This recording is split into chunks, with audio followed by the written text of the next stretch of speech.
नमस्कार, मैं हूँ डॉक्टर राजीव पथरिया और आप देख रहे हैं लाइव हिंदुस्तान चर्चा। आज हम चर्चा करने जा रहे हैं कि भाजपा के राष्ट्रीय अध्यक्ष केंद्र में स्वास्थ्य और रसायन मंत्री बनने के बाद हिमाचल प्रदेश आते हैं और उनका स्वागत होता है। बिलासपुर में भव्य स्वागत होता है, नाहन में होता है और इस दौरान उनका जो हमला है वो सुक्खू सरकार को पूरी तरह से वो घेरते हैं।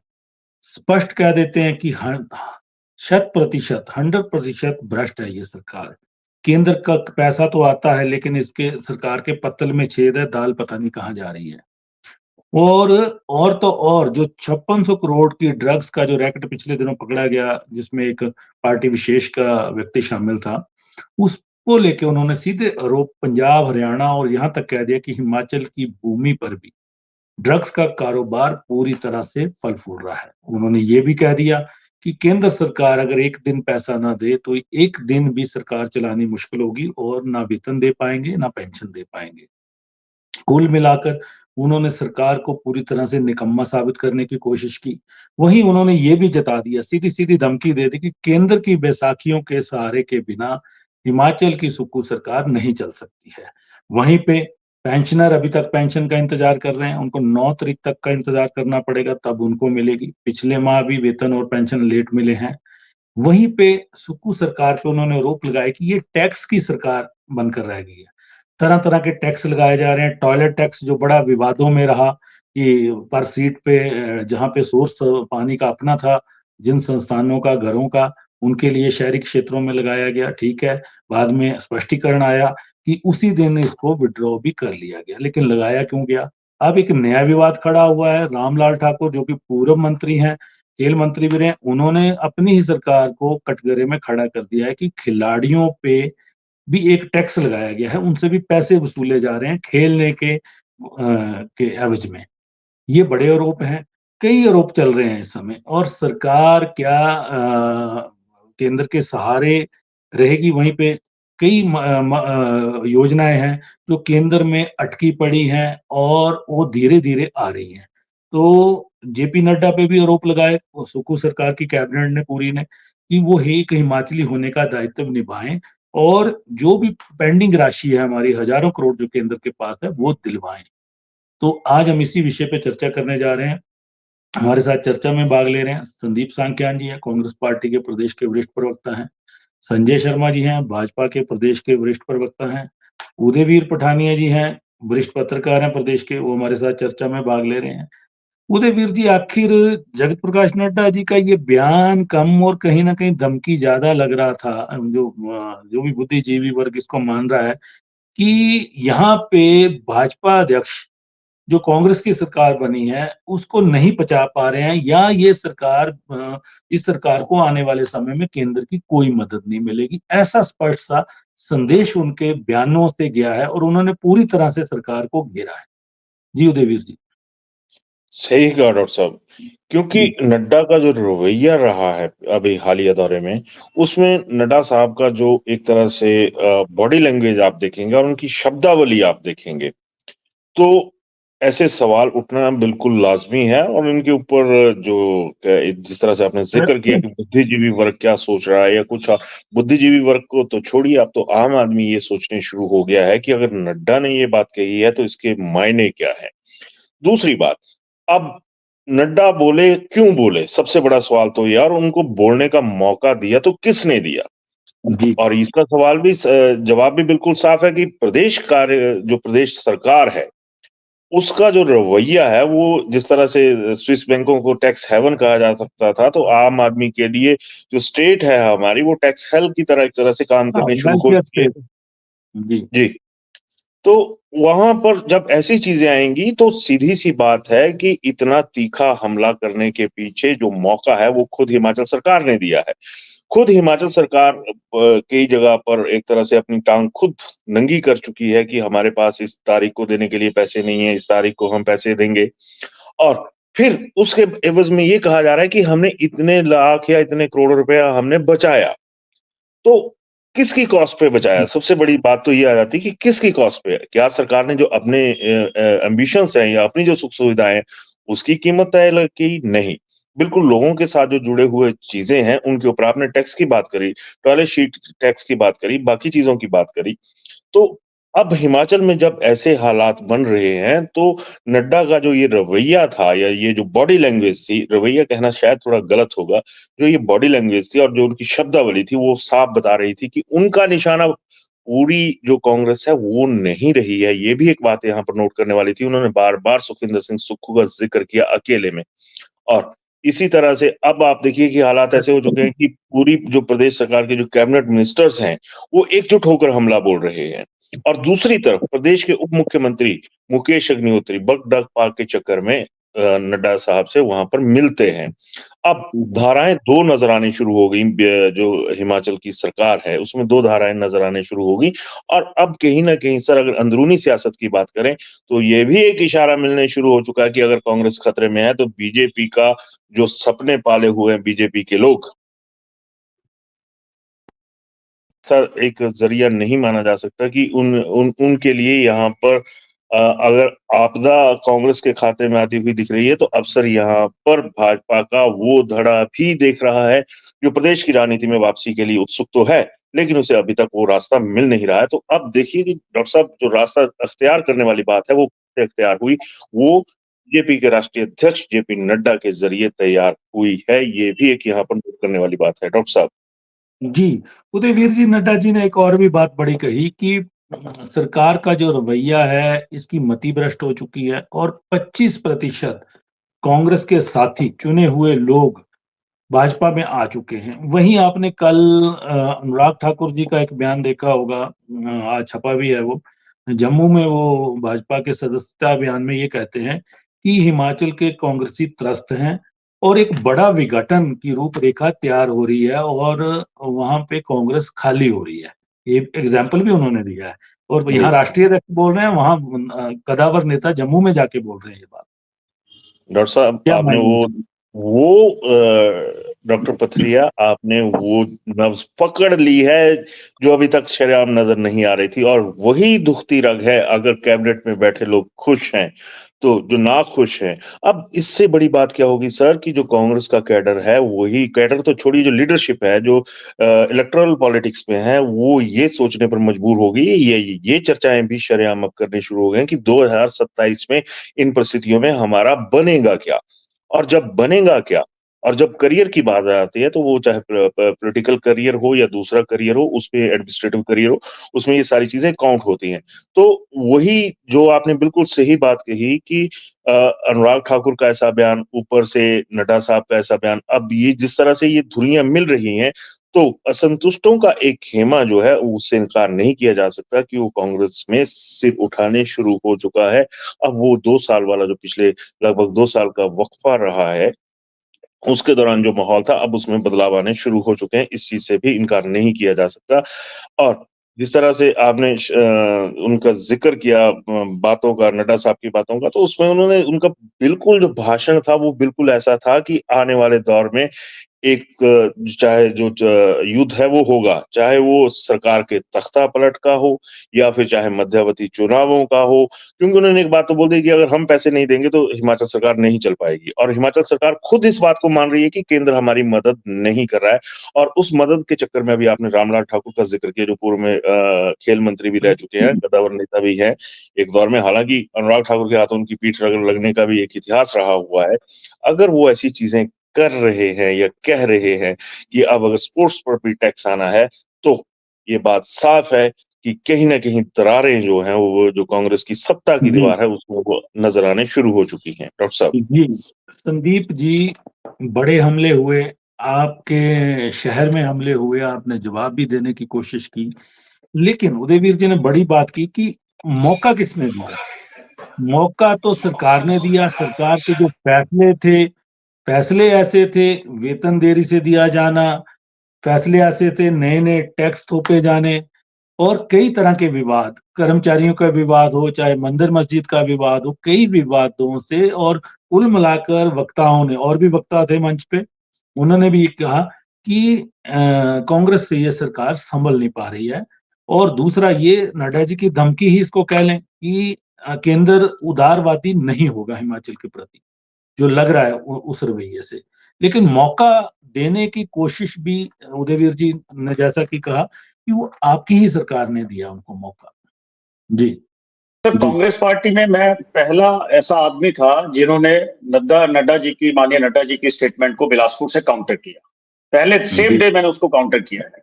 मैं आपको सीधी सी बात बताता हूं कि माननीय नड्डा जी जब यहाँ पे आए तो भारतीय जनता पार्टी के राष्ट्रीय अध्यक्ष भी हैं और अपने स्वास्थ्य मंत्री भी हैं देश के, और उसके बाद अपने जो है केमिकल एंड फर्टिलाइजर मिनिस्टर भी हैं। तो लोगों को बड़ी उम्मीद थी कि वो एक अच्छी एक सौगात लेके आएंगे हिमाचल के लोगों के लिए, बिलासपुर के लोगों के लिए। लेकिन हुआ क्या, उसके विपरीत जो उनका वक्तव्य था, उनका संबोधन था, तो एकदम बिल्कुल उनके विपरीत था। क्योंकि उनका केंद्र की सरकार बनने के बाद पहला दौरा बिलासपुर के अंदर था। और ठीक है, भारतीय जनता पार्टी की इस प्रदेश की पूरी लीडरशिप यहाँ थी। मुझे एक बात समझ नहीं आई उनके दौरे से, मैं आपसे भी कहना चाहूंगा, पूछना चाहूंगा कि माननीय नड्डा जी जिस तरह से भारतीय जनता पार्टी के राष्ट्रीय अध्यक्ष होने के नाते अपने गृह जिला में जो बयान या वक्तव्य जो संबोधन दे रहे थे, तो मुझे तो ये लग रहा था कि वो या तो हरियाणा चुनाव की चुनावी रैली कर रहे थे या जम्मू कश्मीर के या किसी अन्य राज्य की चुनावी रैली के लिए बात कर रहे थे। जिस तरह से उन्होंने संबोधन हिमाचल प्रदेश के अंदर किया, बजाय उनको चाहिए था कि हिमाचल प्रदेश की सरकार, मान लीजिए सरकार के पास कोई प्रॉब्लम भी है, कोई तंगी भी है, कोई चीजें भी हैं, तो उनको चाहिए था कि उनको ये लोगों को, हिमाचल प्रदेश की जनता को ये आश्वासन दिलाते कि हम लोग जो है वो केंद्र की तरफ से हर संभव सहायता दे रहे हैं। लेकिन उन्होंने ये नहीं कहा। उन्होंने, देखिए, अभी तक बिलासपुर के अंदर 4500 करोड़ बीबीएमबी का लेने के लिए, मुझे भारतीय जनता पार्टी के लोग ये बता दें कि उन्होंने उस पैसे को देने के लिए क्या किया। 5200 करोड़ हमारा एनपीएस का पैसा है, अभी तक वो वैसे का वैसे पेंडिंग पड़ा है। अच्छा, पिछली बार आपदा आई 9,900 करोड़ रुपया, वो पैसा वैसे के वैसे, उस पर क्यों चुप्पी थी नड्डा जी की। उसके बावजूद जो है इस साल 1500-2000 करोड़ के आसपास आपदा का खर्चा था, वो पैसा था। जीएसटी का मुआवजा अभी तक नहीं हो पाया। अच्छा, ऊपर से हमारे ऊपर फाइनेंशियल सैंक्शन लगाए और ऊपर से हमें ही कोसा गया। मैं कहता हूं इससे बड़ी शर्मिंदगी हिमाचल से नेतृत्व हुआ केंद्र के अंदर, और हिमाचल के लोगों के लिए इससे बड़ी शर्मिंदगी जो है वो माननीय नड्डा जी देके गए हैं। तो मैं कहता हूँ इस बात का खंडन भी होना चाहिए, और हिमाचल प्रदेश और बिलासपुर की जनता इस बात को समझती भी है।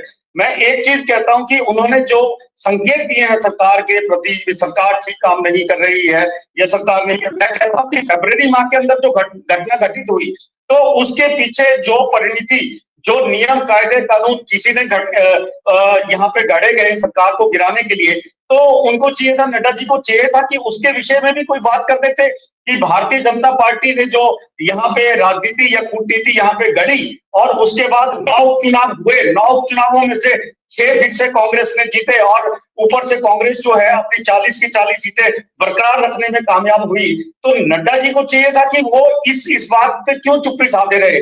हिमाचल के प्रदेश की सरकार को आपने जितना फाइनेंशियली आप टाइट कर सकते थे, जितना हिमाचल प्रदेश को टाइट कर सकते थे, स्क्यूज कर सकते थे, उतना आपने भींच दिया। उसके बावजूद आप पहली बार हिमाचल प्रदेश के दौरे पे आए, और आपने आके आपके संपूर्ण जो पूरा हिमाचल प्रदेश का नेतृत्व था, उसके अंदर आपने जो बातें कही, तो एक राष्ट्रीय अध्यक्ष के नाते मैं समझता हूं कि ये कोई अच्छी एक परिभाषा उन्होंने राजनीति की हिमाचल का होते हुए हिमाचल के लोगों के लिए और हिमाचल प्रदेश की सरकार के लिए नहीं रखी है। डॉक्टर साहब जी। लेकिन सांख्यान जी, देखिए, नड्डा जी ने तो स्पष्ट रवैया अपना दिखा दिया कि केंद्र का रवैया ऐसा ही रहेगा, आपकी सरकार को भ्रष्ट, करप्ट सब कुछ कह के चले गए वो, ठीक है। अब आपके मुख्यमंत्री जी, उप मुख्यमंत्री जी ने कोई बयान नहीं दिया। आपके केंद्रीय मंत्रियों से रोजाना एक स्टेटमेंट 2 दिन से आ रही हैं। लेकिन इसी बीच उदयवीर जी ने कहा कि उप मुख्यमंत्री लौटते हैं नड्डा जी, और सुबह ही उस दिन, अगले दिन सुबह वो मुलाकात करते हैं। एक तरफ आपकी पूरी कैबिनेट कोस रही है उनको, आपकी पार्टी कोस रही है, और वो भी पूरी तरह कोस के गए हैं, ठीक है। लेकिन क्या बल्क ड्रग पार्क तो आगे बढ़ ही रहा, उसके लिए क्या ऐसा चाहिए कि जो मुलाकात, ये इन जो माहौल ऐसा नहीं था उसके बीच ये जरूरी होगी, बताइए।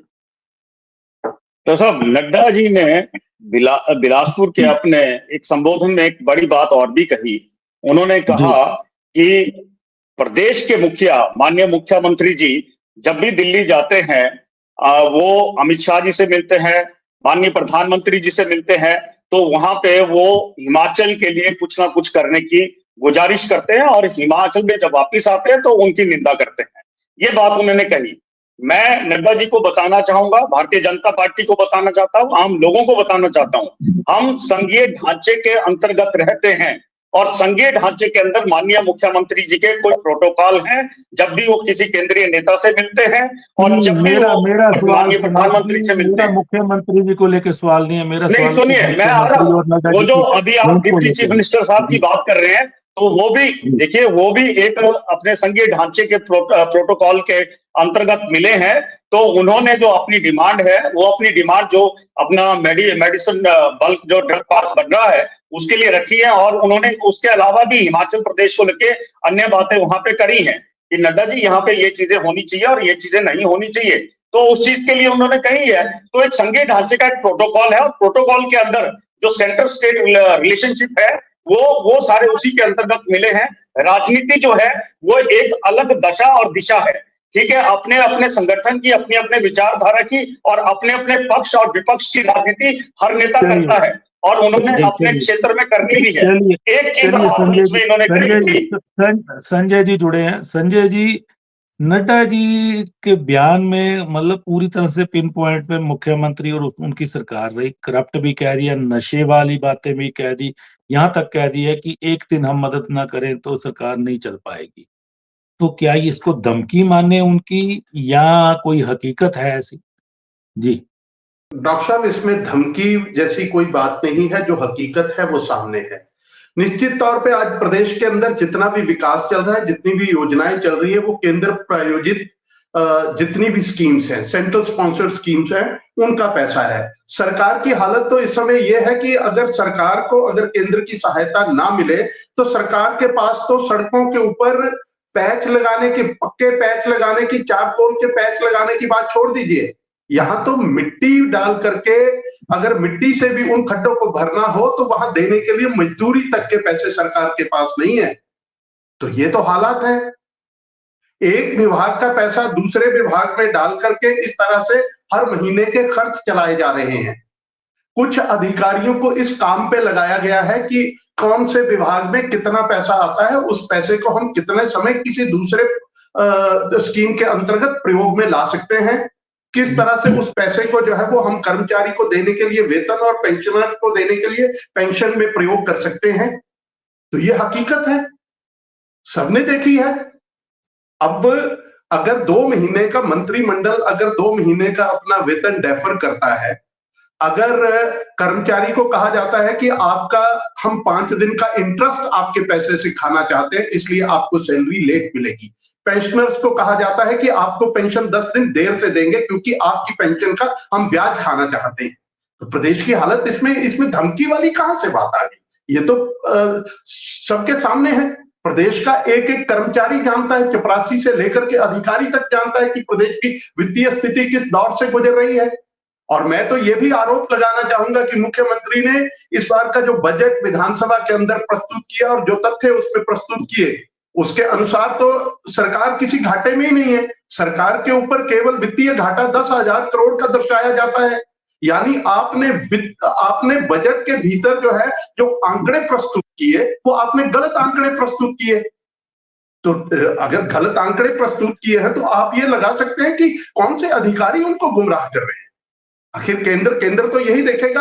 आपका एक ऑफिशियल डॉक्यूमेंट है, फाइनेंशियल डॉक्यूमेंट, जिसको आप प्रस्तुत करते हैं। मुख्यमंत्री वित्त मंत्री भी है प्रदेश के, अगर वो वित्तीय स्थिति को लेकर के अगर ऐसी जानकारी देते हैं, वो केंद्र सरकार के पास पहुंचती है। जब आपके पास कोई घाटा ही नहीं है तो कौन सी केंद्रीय मदद की आप आवश्यकता रखते हैं? लेकिन फिर भी जितनी मदद संदीप जी फेडरल सिस्टम की बात कर रहे हैं, फेडरल सिस्टम की सत्कार करना हम भी जानते हैं, उतना ही जानते हैं जितना कांग्रेस पार्टी जानती है। हमारे फेडरल सिस्टम में ऐसा कहीं नहीं लिखा है कि एक सरकार जो है अगर प्रदेश को कोई वित्तीय लाभ देना चाहती है, अगर औद्योगिक क्षेत्र को आगे बढ़ाना चाहती है, कुछ रियायतें देना चाहती है, उसी सरकार की जो प्रदेश में भी सरकार होती है और देश में भी सरकार होती है और उसको वापस ले लिया जाता है।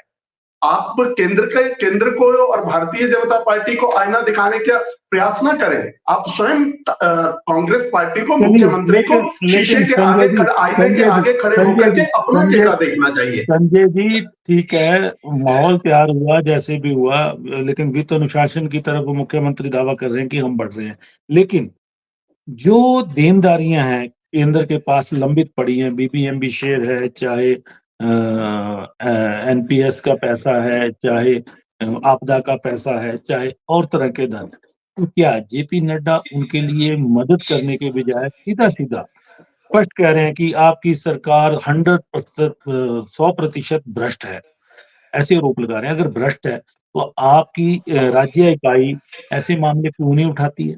आपके राष्ट्रीय अध्यक्ष आके कह रहे हैं कि 100% सुप्रीम सरकार भ्रष्ट है। आप कह रहे हैं नशे की धरती बन गई है, तो आपकी राज्य इकाई क्यों चुप बैठी होगी? डॉक्टर साहब, जहां तक आप बीबीएमबी शेयर का बात कर रहे हैं, बीबीएमबी शेयर की बात जो है वो उठाई किसने थी? हिमाचल प्रदेश का गठन कब हुआ? उस समय प्रदेश के मुख्यमंत्री कौन थे? नहीं, बात उठाई थी, फैसला भी आ गया, लेकिन डॉक्टर मेरी बात पूरी होने दे।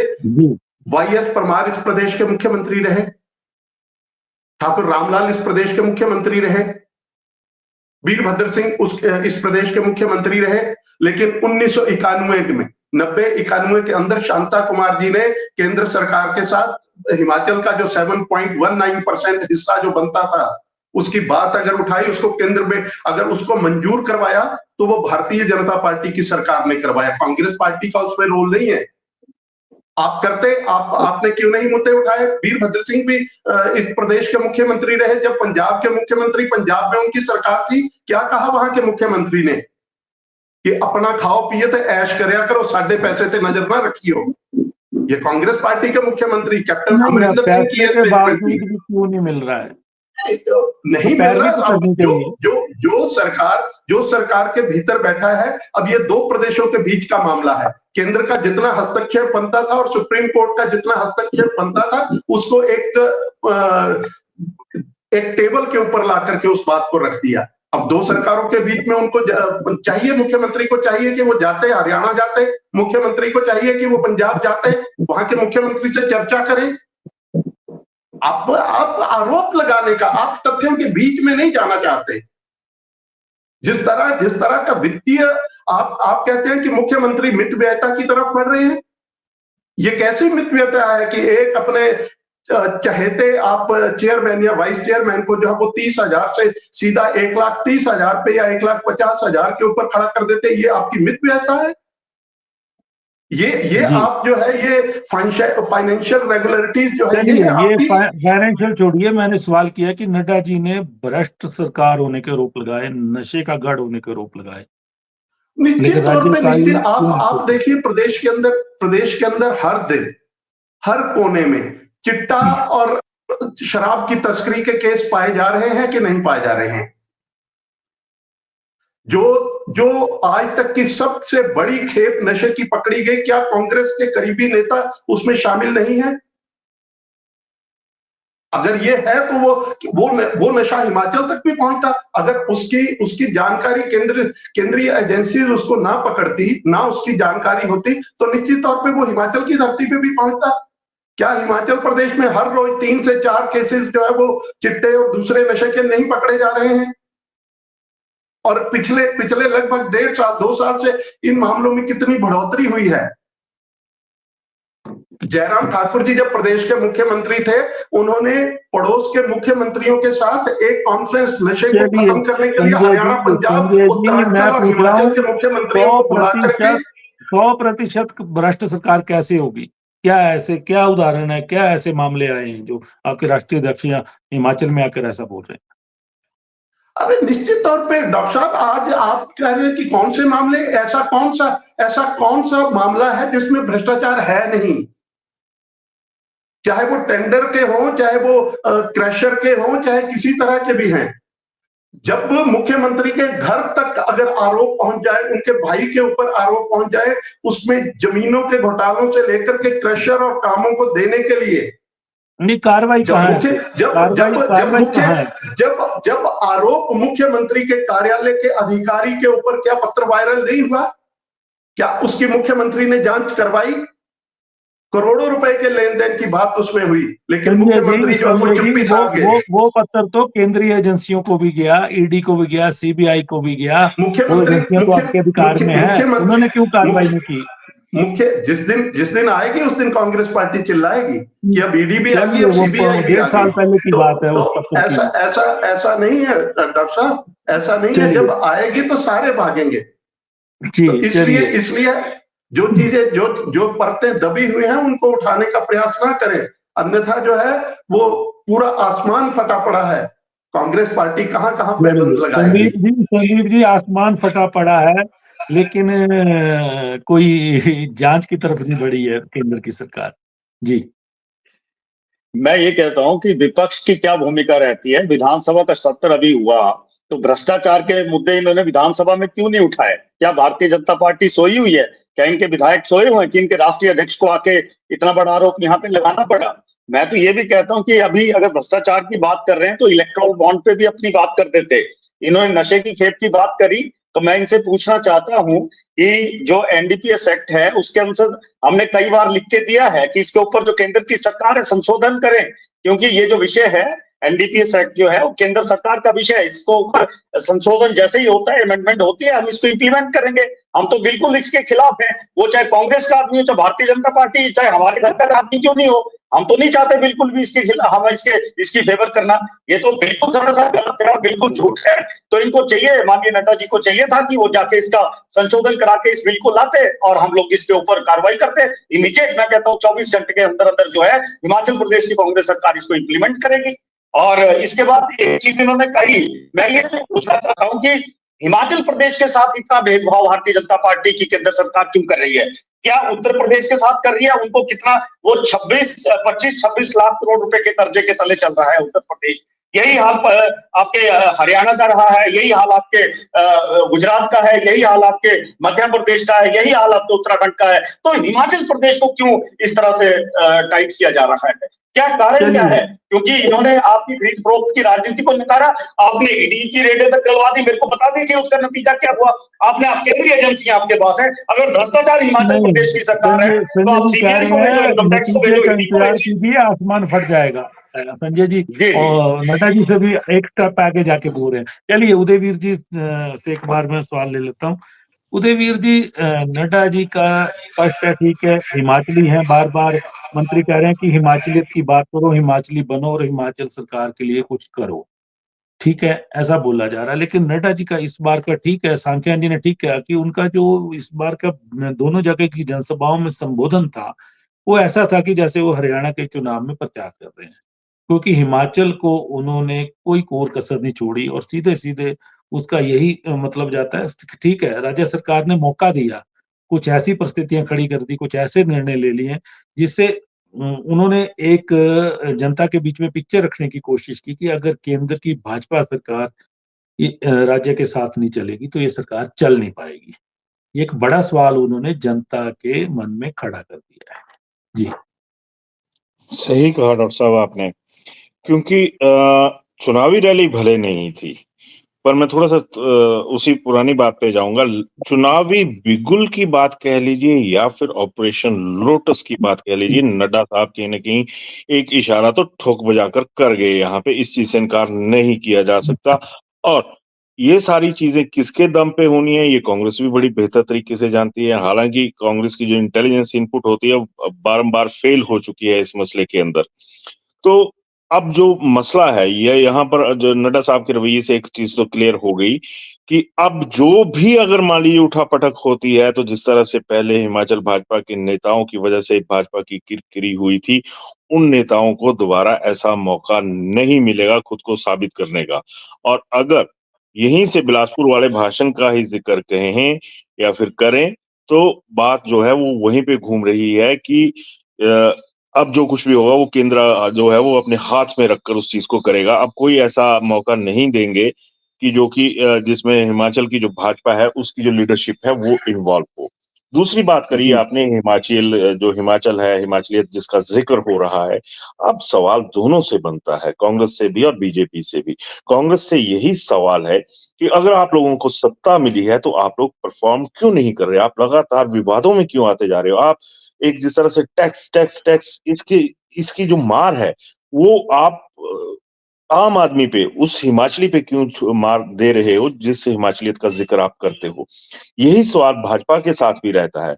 मान लिया कि आप बहुत पावरफुल हैं, आप सेंटर में बहुत ज़्यादा हैं, तो चीखें निकलवाने में, सरकार को कमज़ोर करने में तो भाजपा का भी रोल रहा है, इस चीज़ से इनकार नहीं किया जा सकता। हालाँकि ये कांग्रेसियों की नलायकी है कि इस चीज़ को जिस तरह से उन्हें रिप्रेज़ेंट करना चाहिए था पब्लिक के बीच में, वो नहीं किया। कांग्रेस के नेता अक्सर ये कहते हैं कि हम तो मारे गए, हम तो लूटे गए और हमें लूटा केंद्र ने। और हम इस जो लूट हो रही है, इसकी भरपाई करेंगे आम आदमी पर टैक्स थोप कर। तो जब ऐसी सारी चीज़ें डॉक्टर साहब चलेंगी, तो इसमें ज़ाहिर-सी बात है कि जो मौका है वो सियासत को मिल रहा है, आम आदमी को मौका नहीं मिल रहा है, बीजेपी को मौका मिल रहा है, कांग्रेस को मौका मिल रहा है, लेकिन हिमाचल को, हिमाचलियों को कोई मौका नहीं है। हर मौके पर धोखा जो है, वो इन राजनैतिक दलों की वजह से मिल रहा है। डॉक्टर साहब। जी, चलिए चर्चा को विराम देते हैं। तो आज हम चर्चा कर रहे थे कि अगर भाजपा के राष्ट्रीय अध्यक्ष और केंद्रीय मंत्री जगत प्रकाश नड्डा जी का दौरा होता है, इसी दौरान कई उनका निशाना सुक्खू सरकार इस तरह से बन जाती है कि उन्होंने कोई कोर कसर नहीं छोड़ी और वहीं पे उन्होंने एक पिक्चर पेश करने की कोशिश की है, अगर हम यानी केंद्र उनके साथ नहीं है, तो ये सरकार चल नहीं पाएगी।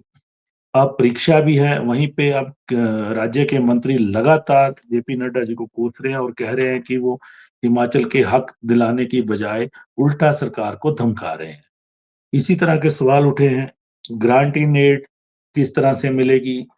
क्या आएगा केंद्र से? आने वाले समय में लगता नहीं कि केंद्र का कोई विशेष सहयोग हिमाचल को मिलने जा रहा है। और हिमाचल सरकार ने भी कुछ ऐसे निर्णय ले लिए हैं, कुछ टैक्स थोप दिए गए हैं, कुछ वेतन पेंशन को लेके निर्णय हैं, कई तरह के निर्णय हैं, उनको लेके मौका भी हिमाचल की सरकार ने, कांग्रेस की सरकार ने खुद भाजपा को दिया है ताकि वो इन मुद्दों पे कोस सके। तो आज हमने इसी विषय पे चर्चा की। आप सबने चर्चा में भाग लिया, मैं आप सबका धन्यवाद करता हूँ।